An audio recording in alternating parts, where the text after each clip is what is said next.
Fala pessoal, professor Marques Cruz com vocês aqui em mais um vídeo no canal Marques Edu. O vídeo de hoje é a parte 2 da resolução de questões da 8.112 para o concurso do INSS. Comigo aqui, professor Marques Cruz, em mais um vídeo no canal Marques Edu. Peço para você já me seguir lá no Instagram, o @marquescruz. E como eu gosto de fazer aqui, sem mais delongas, vamos direto ao ponto, né? Vamos aqui resolver as questões. Vou começar com vocês aqui nessa questão, né? Esse concurso aqui é de 2008, essa prova é de nível médio, ela é para o cargo de técnico do seguro social, certo? Então, ó, 16 de março de 2018. E já deixo aqui para vocês que nessa prova especificamente, a gente teve 5 questões da Lei 8.112. Então, foram 5 questões, tá bom? Então, é importante, né, a 8.112, porque geralmente tem caído aí de 5 para cima, eu já vi até 7 questões. Tá bom? Então vamos ler aqui para a gente poder interpretar e, como eu gosto de fazer aqui com vocês, né, eu vou lendo as questões e comentando cada tópicozinho aqui para a gente poder entender, além do que somente do certo e errado, né, mas também que você entenda de fato para poder resolver outras questões baseadas nessa. Em cada um dos itens a seguir é apresentada uma situação hipotética envolvendo servidores públicos, seguida de uma assertiva a ser julgada com base na Lei 8.112. Mara, jornalista, dirigiu-se a determinada repartição pública e solicitou, com o objetivo de preparar matéria para o jornal do bairro onde trabalha, informações sobre uma lista de itens que incluía dados sobre o efetivo policial e nome de policiais da área da inteligência que trabalhavam sem uniforme no bairro em questão. Olha só o que é que Mara, essa jornalista, está pedindo. Ela está pedindo dados sobre o efetivo de policial e nomes dos policiais da área da inteligência que trabalham sem uniforme no bairro em questão. Então, assim, é um dado sigiloso, né? Vamos lá, vamos dar continuidade. O servidor atendeu-a rápida e polidamente, mas o servidor negou-se a fornecer-lhe informações sobre os referidos itens, pois tratava-se de dados sigilosos. Então, a gente está falando aqui de dados sigilosos. Nessa situação, a atitude do servidor está correta, pois é seu dever atender com presteza ao público em geral, prestando as informações requeridas, ressalvadas aquelas protegidas por sigilo. Será que essa está certa ou errada? Vamos lá, pessoal. Essa questão, ela tem um embasamento dela dado lá no artigo 116. Então, lá no artigo 116, vai dizer para a gente assim, quais são os deveres do servidor, certo? Então, artigo 116 vai falar dos deveres do servidor. Deveres do servidor. E lá, ele vai dizer o seguinte, lá no inciso 5, ele vai dizer que um dos deveres é atender com presteza. Atender com presteza. Que é o que a gente viu aqui, né? O servidor atendeu-lhe polidamente, mas negou-se a fornecer. Pronto. Então ele atendeu, né, com presteza, foi rápido naquela informação, prontamente ele atendeu. Na linha A desse mesmo inciso do artigo 116, ele vai dizer que são deveres do servidor, atender com presteza ao público, né? Aí lá no A ele fala ao público em geral, prestando informações requeridas, ressalvadas as protegidas por sigilo. Então, quando ele fala aqui, né, as informações ressalvadas aquelas protegidas por sigilo. Então, essa partezinha aqui está na linha A. Então, realmente está correto, né? A 38 está certa. 38 certa. Então, Mara, jornalista, solicitou à organização, à administração, à repartição pública essas informações. Ela queria simplesmente saber quem eram os policiais, nome de cada pessoa dos que trabalhavam a paisana. Então, não tem sentido, né, dizer isso. Tornar essa informação pública pode quebrar toda uma linha aí de investigação, né, e beneficiar as pessoas, os bandidos, os investigados, né? Então, nesse caso, C de certo, tá bom? Vamos lá, vamos para a questão 39. Joaquim, após demanda oficial, obteve sentença favorável, olha aí, favorável ao recebimento de indenização a qual esperava ele. Seria incorporada ao seu vencimento. Olha aí, ele pensou que uma indenização seria incorporada, ou seja, ela faria parte agora todos os meses, né, do seu vencimento. Entretanto, no mês posterior à publicação da sentença, verificou no contra-cheque não ter havido alteração no seu vencimento. Nesta situação, o setor de pagamentos agiu corretamente, pois verbas de natureza indenizatória não podem ser incorporadas ao vencimento. Então, ó, verbas, será que isso aqui é verdadeiro? Será que isso é certo ou é errado, né? Será que uma verba de natureza indenizatória ela pode ser incorporada ao vencimento? Primeira coisa que a gente tem que pensar, pessoal, é na lógica. De acordo com a lógica, será que faz sentido? Você, enfim, teve alguma situação e depois você recebeu uma indenização. E essa indenização ia agora fazer parte do seu vencimento, né? Então, essa aqui não faz sentido. E aí, onde é que a gente tem o embasamento para isso aqui? A gente tem 3 artigos, basicamente. A gente tem o artigo 40, certo? Lá no artigo 40, ele vai dizer assim para a gente, ó, artigo 40. No 40, ele vai dizer para a gente o que é vencimento, certo? O que é um vencimento? O vencimento é a retribuição pecuniária pelo exercício do cargo público, com valor fixado em lei. Então, vencimento é a retribuição pecuniária pelo exercício do cargo, com valores fixados em lei. Eu vou voltar só até aqui, certo? Então, vencimento é a retribuição pecuniária pelo exercício do cargo. E a gente tem a outra coisa que gera uma confusão grande quando a gente pensa acerca desse assunto, que tá lá no artigo 41. Artigo 41 vai dizer pra gente o que é a remuneração. O que é, então, a remuneração? A remuneração é o vencimento mais as vantagens, certo? Então, nós temos que o vencimento, né, é a retribuição pecuniária pelo exercício do cargo, e a remuneração é o vencimento, que é a retribuição pecuniária pelo exercício do cargo, com valores fixados em lei, mais as vantagens, certo? E aí, qual seria o tópico exatamente que vai falar sobre essa questão dessa verba de natureza indenizatória não poder ser incorporada ao vencimento? A gente vai ter que essa parte específica, ela vai ser tratada lá no artigo 49. Lá no artigo 49, vai dizer o seguinte para a gente. Ele vai dizer assim, ó, além do vencimento, eu não vou escrever tudo aqui, ó, mas ele vai dizer assim, ó, além do vencimento, poderão ser pagas ao servidor as seguintes vantagens. Quais? O servidor ele pode receber indenizações. Além das indenizações, o que mais que o servidor pode receber? Ele pode receber também gratificações, certo? Gratificações. E além das gratificações, a gente ainda tem outra coisa ainda, né? Gratificações e também os adicionais, certo? Adicionais. Então, lá no artigo 49, ele vai dizer para a gente, além do vencimento, poderão ser pagas ao servidor as seguintes vantagens. Estão aqui, indenização, gratificação e adicionais, a GIA, né? GIA, gratificação, indenização e adicionais. E, né, lá no parágrafo 1º, lá embaixo, quando você for olhar lá no parágrafo 1º, ele vai dizer assim, ó, as indenizações não se incorporam. Ele fala assim, as indenizações não se incorporam ao vencimento ou provento para qualquer efeito. Então, a gente tem aqui que o embasamento para essa questão aqui, para a gente dizer que ela está de fato errada, né? Está certa, na verdade, né? Porque, o que aconteceu? Ele recebeu a indenização e ela não foi incorporada, porque no outro mês ele percebeu que não estava no contra-cheque dele, né? Então, essa aqui está certa, né? Essa aqui também está certa. Então, a gente tem que a 38 está certa e a 39 também está certa. Vamos agora para a questão 40, né? Decorridos 5 anos de sua posse, Mônica, com o intuito de aperfeiçoar sua qualificação profissional, estamos falando aqui de qualificação profissional, solicitou licença para terminar o curso de pós-graduação, que deixara incompleto.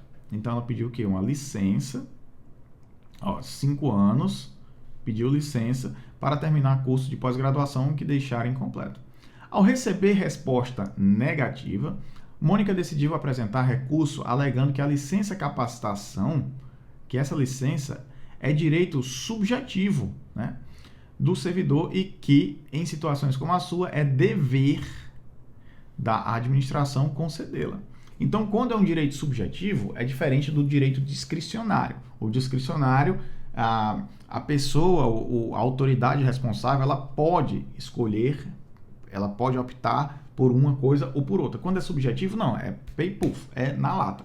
Mônica, né, ela pensa, ela acredita que esse direito, ela alega que a licença de capacitação é direito subjetivo do servidor e que em situações como a sua é dever da administração concedê-la.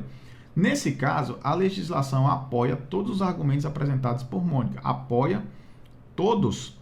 E aí, ó, já falo aqui a vocês, já adianto que o que ela está tratando aqui nesse assunto? Ela está falando da licença para capacitação, certo? Essa licença, ela está embasada lá no... Vou puxar uma setinha aqui, ó. Lá no artigo 87, certo? Então, como é que funciona isso? Ele vai dizer assim, ó lá, após cada quinquênio, ou seja, a cada 5 anos, de efetivo exercício, certo? Aqui, ó, ela falou 5 anos depois de sua posse. Então, assim, teria que subentender que ela não teve nenhuma licença, né? O servidor, aí vem aqui o grande ponto, ó, o servidor poderá, ou seja, não é subjetivo. O servidor poderá, esse poderá torna a coisa discricionária, certo? Aí mais, ó, no interesse da administração. Então, se é no interesse da administração, o argumento dela cai por terra, né? Vai por água abaixo. Por quê? Porque ela diz que é um direito subjetivo.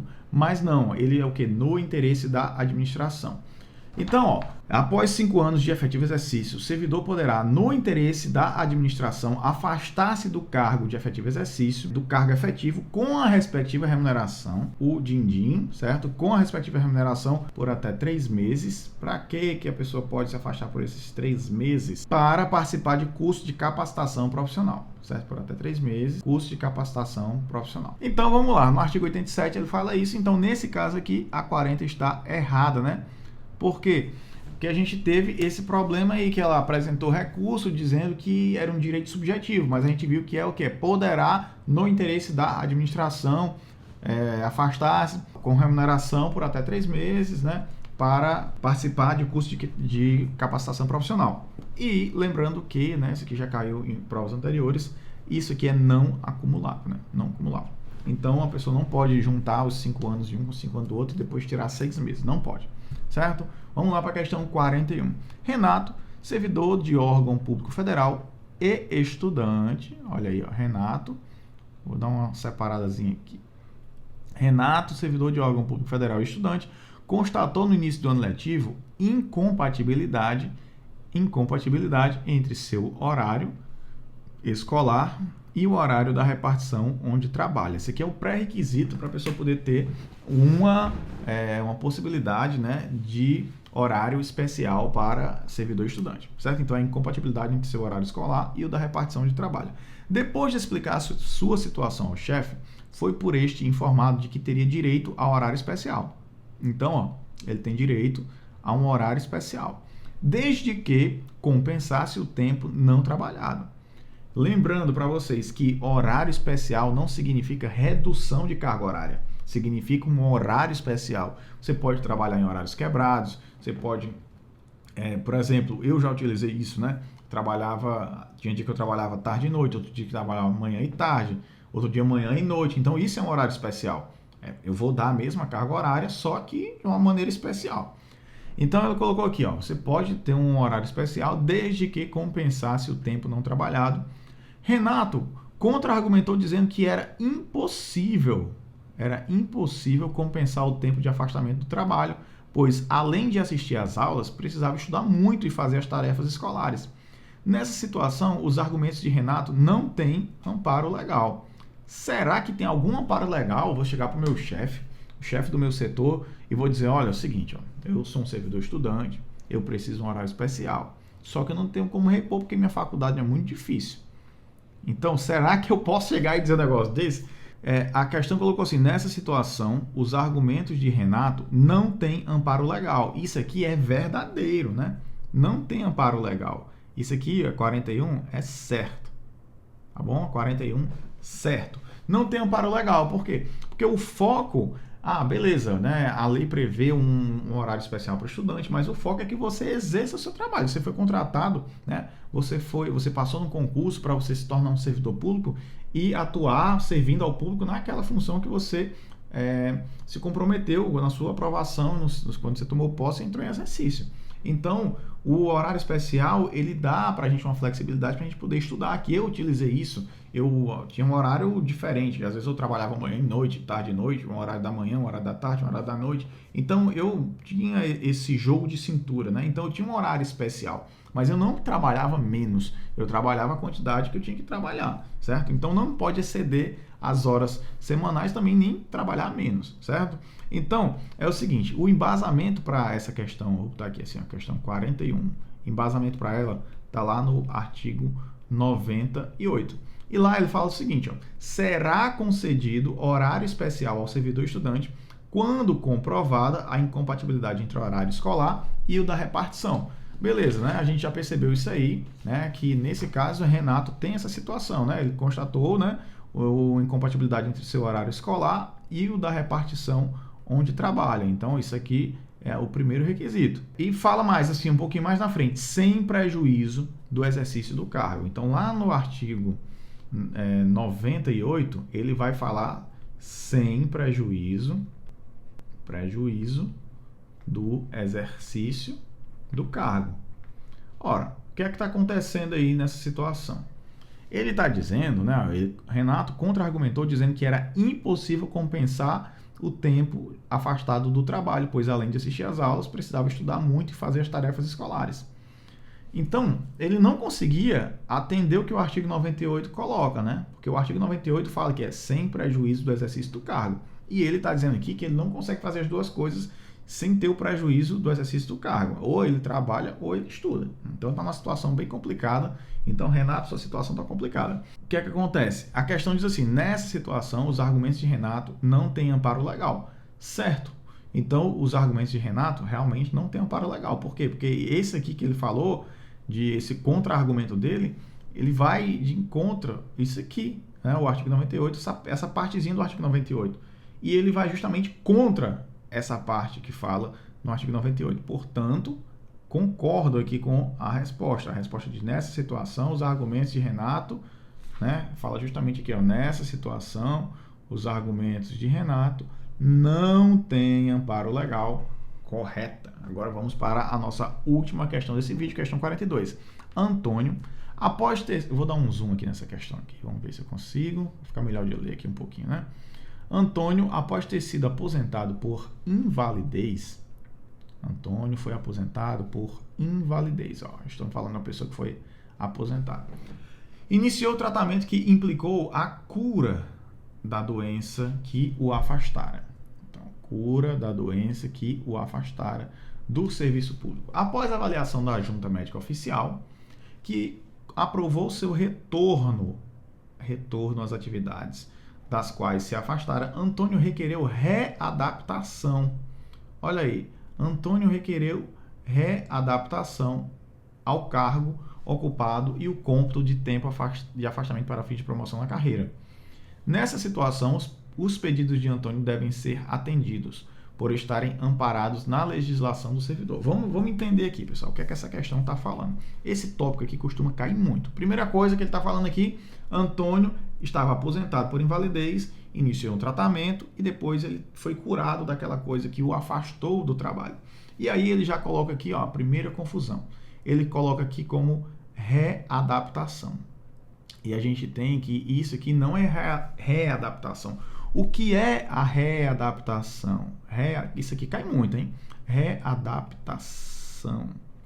Ó, a readaptação é quando a pessoa sofre uma limitação e essa limitação, ela faz com que você não consiga mais realizar, exercer suas mesmas atividades, mas que você pode ser readaptado a uma outra função. Mas aí está dizendo o quê? Que ele voltou à mesma função. Então, readaptação, a pessoa sofreu uma limitação. E dentro dessa limitação você não consegue mais exercer o mesmo cargo, certo? Aqui está lá no nosso artigo 24 da 8.112. Então, esse caso não é readaptação. Então, a gente já tem que essa aqui está errada, certo? Só por isso aqui a gente já determinaria que ela estava errada.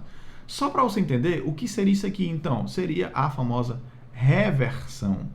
O servidor, ele iria reverter, ele ia voltar, porque ele ia voltar para o mesmo que ele estava exercendo antes. Então, se ele voltou para o mesmo lugar que ele estava antes, reversão. Se ele foi readaptado, se ele voltou para um outro lugar, tipo, ele perdeu um membro, aí não pode mais executar o mesmo trabalho, mas pode executar outro. Aí seria o quê? Uma readaptação, beleza? Aí, essa parte da reversão, o que é a reversão? É o retorno do aposentado.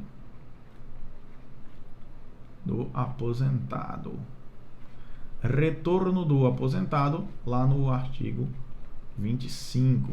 E mais, lá no artigo 103, ele vai dizer uma coisa interessante para a gente, ó, que vai fechar isso aqui. Artigo 103, lá no parágrafo 1º, ele vai dizer assim, ó, o tempo em que o servidor esteve aposentado será contado, vou até escrever aqui para deixar aí registrado, o tempo em que o servidor esteve aposentado, situação dele aí, né? Porque, ó, o seguinte, aqui no final ele fala assim, ó, Antônio requereu readaptação ao cargo ocupado e o cômputo do tempo de afastamento para fim de promoção na carreira. Para você ter promoção na carreira, você tem que estar em efetivo exercício, né?